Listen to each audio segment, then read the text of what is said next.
It was the most anticipated wedding of the year, and then it all fell apart. Amelia Sterling, 27, was about to marry Nicholas Vance at the Grand Astoria estate, surrounded by 350 guests from New York's high society. However, as they exchanged their vows at the altar, Nicholas uttered words that made the entire room's blood run cold. With a cruel smile, he revealed Amelia's most intimate secrets, humiliating her in front of her family, friends, and colleagues. What Nicholas didn't know was that General Peter Sterling, the bride's father and one of the most influential figures in the country, was standing right behind him, a man who had dedicated his life to protecting the nation and who would never tolerate anyone destroying his daughter.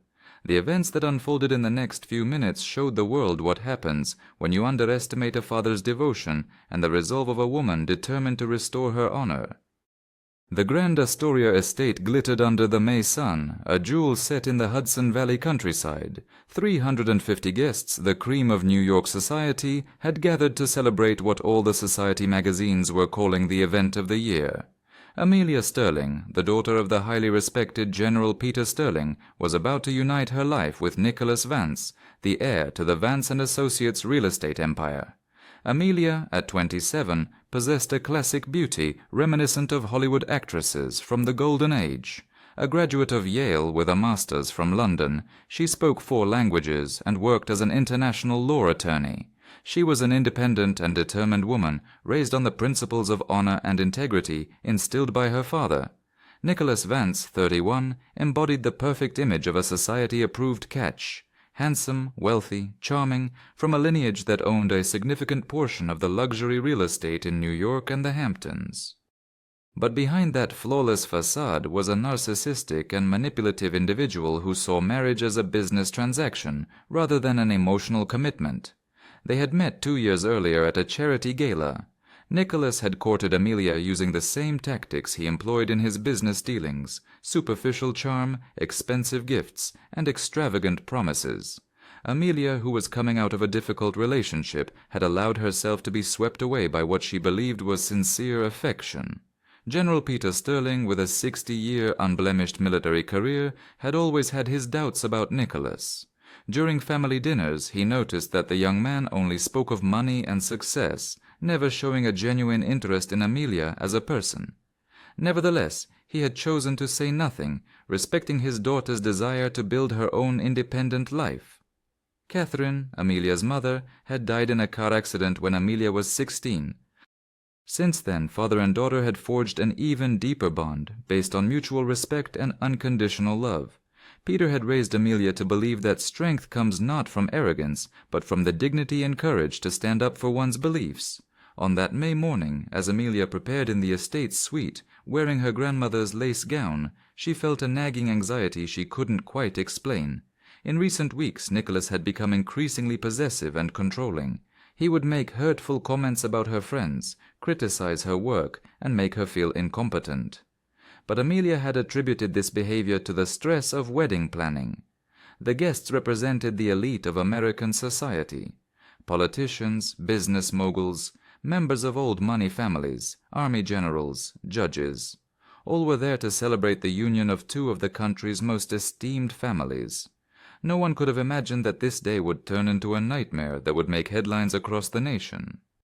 Nicholas had spent the morning obsessively checking every detail, not out of love for Amelia, but to ensure everything was perfect for his public image. He had invited journalists and photographers, turning what was meant to be an intimate event into a media spectacle. As the guests took their seats in the estate's chapel, adorned with thousands of white roses and candles, General Sterling prepared to walk his daughter down the aisle. He wore his full-dress uniform, adorned with the medals earned over 40 years of service to his country. He was the proudest man in the world at that moment, but also the most worried. In the estate gardens, Amelia waited for the moment to enter the chapel.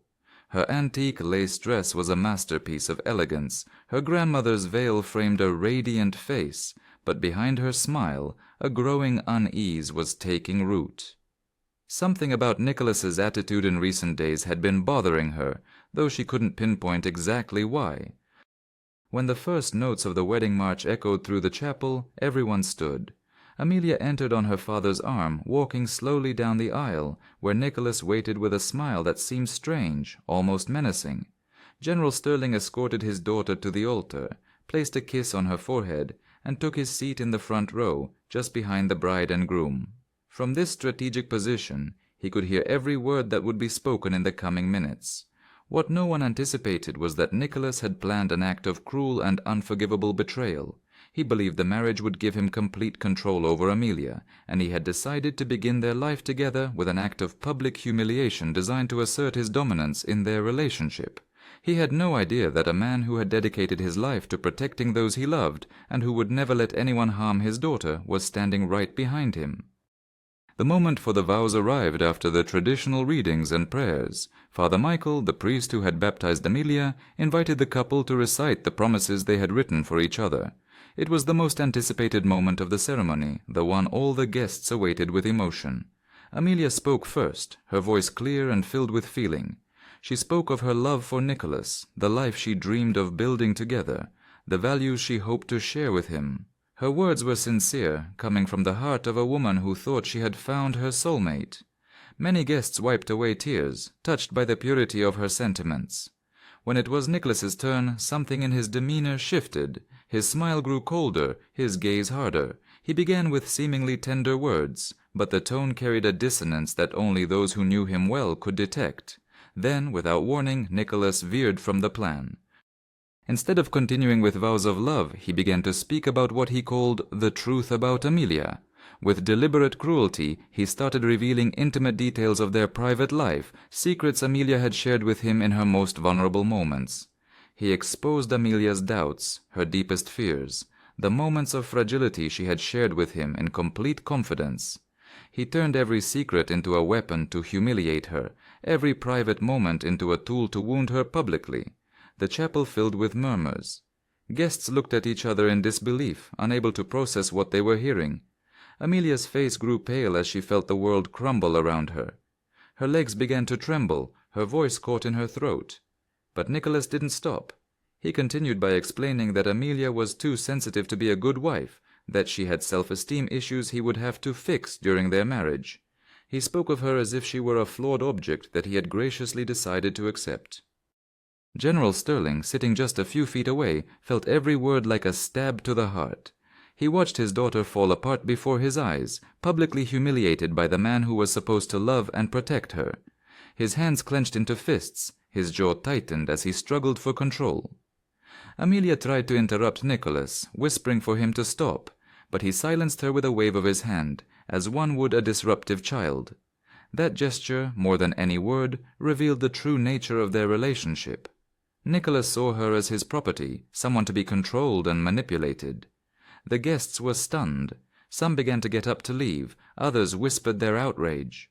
Father Michael tried to intervene, but Nicholas completely ignored him, continuing his destructive speech. It was at this moment that Nicholas made his fatal mistake. He declared that Amelia should be grateful to marry someone like him, despite the fact that she was just the daughter of a military man. He added that his family was doing the Sterlings a favor by accepting this marriage, and that Amelia needed to learn her place in her new family. Those words cut through the chapel like a razor-sharp blade. General Sterling rose slowly from his chair, his back straight, his gaze like steel. 40 years of military discipline had taught him self-control, but also the precise moment to act. Nicholas, still caught up in his delusion of superiority, failed to notice that he was being towered over by one of the most respected men in the country. A man who had dedicated his life to serving his nation, who had commanded thousands of soldiers, who had faced life and death situations without ever losing his composure, but above all a father who was watching his daughter be destroyed by a coward who didn't deserve to breathe the same air. Amelia meanwhile had realized that her life was about to change forever, not because of Nicholas's words, but because of the strength surging within her. The same strength her father had passed down to her, the same dignity that had always defined the Sterling family. It was time to show everyone who she truly was. General Peter Sterling rose slowly. His steps echoed on the marble floor with the authority of 40 years of military command. Nicholas, still engrossed in his vile monologue, sensed a presence behind him and turned. He came face to face with General Sterling. The man he had always dismissed as a simple soldier now towered over him with authority, his eyes as cold as steel. The silence that fell over the chapel was absolute. Peter did not raise his voice. When he spoke, every word landed in the silence like a verdict. He stated with icy calm that he had heard every word, that he had witnessed how he had humiliated a woman he claimed to love. What he had just done was not only cruel to Amelia, but a sign of disrespect to everyone present. Then he addressed Amelia directly. He told her he was proud of her, that no man in the world had the right to treat her that way. He reminded her of who she was, a sterling, the daughter of a family that had always put honor before profit. Peter turned to the guests and invited anyone with a shred of decency to leave the chapel. The guests began to rise. First his military comrades, then family friends, then everyone who understood they had witnessed something utterly unacceptable. Nicholas watched as the chapel emptied. His own parents looked mortified. For the first time he began to realize the impact of his actions, but the most crucial moment was yet to come. Amelia was about to show everyone what the daughter of General Sterling was made of. Amelia stood motionless for a long moment, absorbing her father's words and feeling a profound transformation happening within her. It was as if she was waking up from a 2-year nightmare, as if she was finally seeing Nicholas for who he truly was, a manipulator who had mistaken her kindness for weakness. When she looked up, there was no sadness or humiliation in her eyes. There was the same icy determination that had made her father a legend on the battlefield. It was time to reveal who Amelia Sterling really was. She pulled the engagement ring from her finger and let it drop to the marble floor of the chapel. The metallic clink echoed through the building like the strike of a gavel. Then she began to speak, and her voice carried an assurance that no one in the room had ever heard from her before. She addressed Nicholas with a composure more chilling than any shout. She told him that his actions were not just cruel, but revealed his true nature. She explained that for 2 years she had put up with his biting remarks, his constant criticism, his attempts at control, thinking it was love. Now she understood it was manipulation. Do you love this story? Give it a thumbs up and subscribe to the channel. Now let's get back to the video. Amelia continued, saying that Nicholas had made a fundamental mistake. He had mistaken her good upbringing for submissiveness, her kindness for naivete, her love for desperation. She had shared her deepest secrets with him not because she was fragile, but because she thought she could trust the man she loved. With surgical precision, Amelia began to dismantle every claim Nicholas had made about her. She reminded him that it was she who had paid for their trips when his company was facing financial difficulties. She reminded him that it was she who had connected her father with the right people to help him secure major government contracts. Then Amelia turned to the remaining guests. With a strength that came from the very core of her being, she explained that what they had witnessed was not her downfall, but her liberation. She had just freed herself from a man who did not deserve her, from a relationship that was destroying her. She declared that she was proud to be the daughter of a military man, because it meant being the daughter of a man who had dedicated his life to serving others. She was proud to bear the Sterling name, a name synonymous with honor and integrity. Amelia thanked everyone who had left the chapel in protest. Their actions showed her who her true friends were, the people who respected her for who she was. Then she did something completely unexpected. She turned to Father Michael and asked him to bless not a union, but a rebirth. The rebirth of a woman who had found herself, who understood her own worth. Nicholas tried to interrupt, to apologize, to take back his words, but Amelia stopped him with a simple gesture of her hand. She told him he had had his chance to speak and had chosen to use it to reveal his true character. Now it was time for him to face the consequences. General Sterling watched his daughter with a pride he had never felt before. He saw in her the strong woman he had always known she would become, the daughter who embodied the family's values with courage and grace. Nicholas was beginning to understand that he had not just lost a wife, he had just made an enemy of the wrong family, publicly humiliated the daughter of the wrong man, and underestimated the wrong woman. The days following the failed wedding sent shockwaves through New York's high society. The story spread quickly through every influential circle in the city. How Nicholas Vance had publicly humiliated Amelia Sterling on their wedding day, and how the Sterling family had responded with a dignity that impressed even their fiercest rivals. A video of the event, discreetly recorded by a few guests, began circulating on the private networks of the country's elite. Within hours, everyone who truly mattered in the country knew what had happened in the chapel of the Grand Astoria estate. Nicholas initially thought he could manage the damage. He contacted friendly journalists, trying to spin the story that Amelia was emotionally unstable and that he had simply spoken the truth. But he was met with a wall of silence and disapproval he had never encountered before. General Sterling didn't have to lift a finger to get justice. His reputation, built on 40 years of exemplary service, spoke for itself. His military comrades, the judges, the politicians, the business leaders, everyone who knew Peter knew what kind of man he was and, by extension, what kind of daughter he had raised. The first to distance themselves from Nicholas were his own business partners. Vance and Associates had always relied on connections and reputation to secure major deals. When news of Nicholas's actions spread, doors began to close. Banks started reassessing loans granted to the family business. Suppliers demanded upfront payments. The most important clients began to cancel contracts. There was no orchestrated campaign. It was simply that in the world of high finance, reputation is as valuable as money, and Nicholas had destroyed his in a single day. Amelia, on the other hand, was experiencing an incredible personal renaissance. After the initial shock, she realized that the events in the chapel had been her liberation. For the first time in 2 years, she felt free to be herself. She returned to work with renewed energy. Her colleagues at the law firm welcomed her with respect and admiration. Many of them had been guests at the wedding and had seen the class and dignity with which she had handled the situation. New clients began to seek her out specifically. Women who had been victims of abuse, families who needed someone who wouldn't back down under pressure, companies looking for a lawyer with proven integrity. Her career, which Nicholas had always tried to belittle, took off like never before.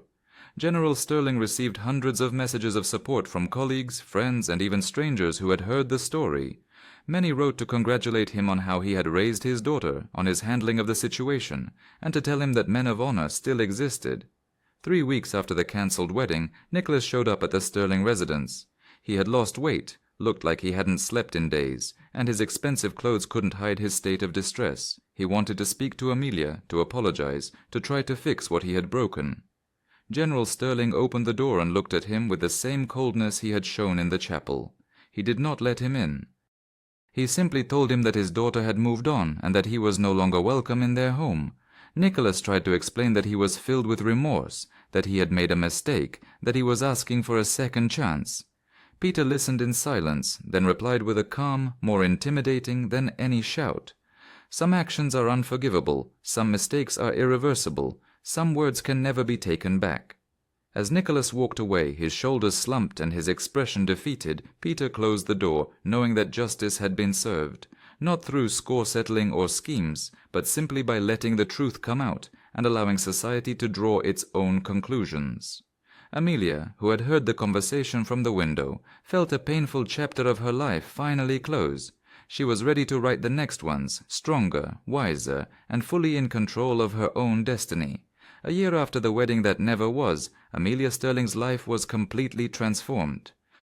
She had become one of the most respected lawyers in New York, specializing in defending women who were victims of psychological abuse and manipulation. Her personal experience gave her a remarkable ability to identify the signs of emotional abuse and help other women break free. Her firm had created a division specifically dedicated to these cases, offering free consultations to those who couldn't afford them. Amelia had turned the pain of her experience into a life mission, to prevent other women from suffering what she had endured with Nicholas. The story of the failed wedding had become legendary in New York circles, not as a tabloid scandal, but as an example of responding with dignity in the face of humiliation. Many women contacted her to share similar situations, to ask for advice, to find the courage to leave toxic relationships. General Sterling watched his daughter with a pride that grew every day. He had always believed in Amelia's strength, but seeing her transform a moment of pain into a force for helping others filled him with emotion. He was proud not only of his daughter's professional success, but of the woman she had chosen to be. Nicholas Vance, meanwhile, was paying a heavy price for his moment of cruelty. His company had lost the majority of its major contracts. Many of his acquaintances had disowned him. He had become an object of contempt in New York's high society, an example of what not to do, the man who had destroyed everything and lost it all through vanity and malice. He tried to rebuild his image, but every time he seemed to make progress, someone would remember the story of the wedding. He had become a social outcast, forced to live with the consequences of his actions for the rest of his days. One spring evening, exactly 1 year after that fateful day, Amelia received an award from the New York State Bar Association for her commitment to defending women's rights. The ceremony took place in the same estate where she was supposed to have married Nicholas. As she walked onto the stage to accept the award, Amelia scanned the audience and recognized several of the people who had been at her failed wedding, but this time their eyes expressed respect, admiration, and pride for what she had become. In her acceptance speech, Amelia spoke about the strength that can be found in the darkest moments. She talked about how sometimes life confronts us with situations that seem designed to break us, but which are actually guiding us toward a better version of ourselves.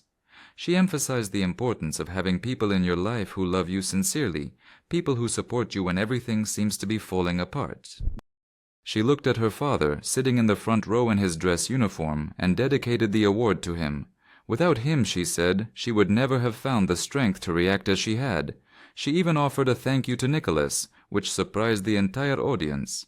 She thanked him for showing her who he truly was before it was too late, for making her realize she deserved better, for giving her the push she needed to become the woman she was now.